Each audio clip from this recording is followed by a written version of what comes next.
News मराठवाड्यामध्ये स्वागत आहे। आज आपण राहुल गांधी काँग्रेसचे नेते यांनी केलेल्या आरक्षणाच्या विषयावरून पुन्हा महाराष्ट्रामध्ये चिखलफेक सुरू झाली।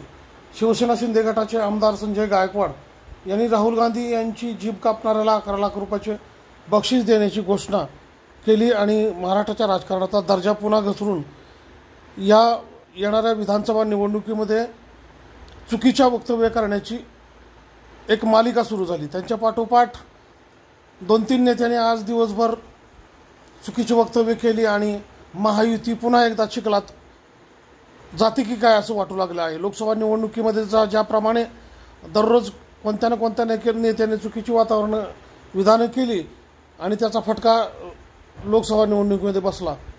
या एकनाथ शिंदे, देवेंद्र फडणवीस आणि अजितदादा यांच्या महायुती सरकारला या त्यांच्या सहकारी नेत्यांनी अक्षरशः भांबावून सोडलं आहे। या नेत्यांना कोणत्या पद्धतीनं समज द्यावी हे देखील आता फडणवीस, शिंदे आणि अजितदादा यांना समजू येणार नाही। कारण ह्या सगळ्या एवढ्या आपण प्रगती करत असताना जर हे आमदाराची वक्तव्य अशा प्रकारची येत असतील तर हे महायुतीचं दुर्दैव आहे, हे महाराष्ट्राचं दुर्दैव आहे।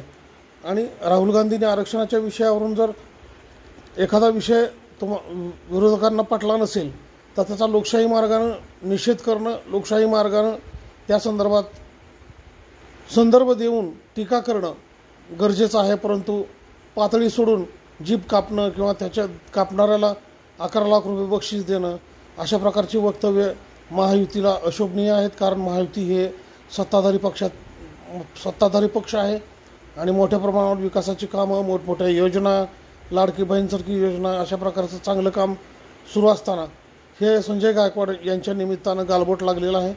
आणि याच्याबरोबर शिवसेनेचे दुसरे नेते शिरसाट यांनी देखील आज चुकीचं वक्तव्य केलेलं आहे।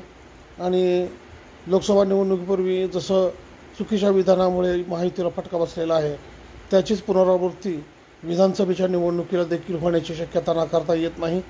कारण खूप चांगलं काम, चांगल्या योजना असताना देखील आमदार मंडळी अशा प्रकारचं विधान करतात म्हणजे हे आमदार पदासाठी लायक नाहीत हेच यांनी वेळोवेळी दाखवून दिलेलं आहे। मित्रांनो, जितेंद्र आव्हाड असतील, संजय राऊत असतील, हे संजय गायकवाड असतील किंवा गोपीचंद पडळकर असतील किंवा या सगळ्या नेत्यांनी अक्षरशः महाराष्ट्राच्या राजकारणाला एक घाणेरडी किनार दिलेली आहे। घाणेरडी हा शब्द मला वापरायचा नव्हता, परंतु मी या ठिकाणी मुद्दाम होऊन बोलतोय।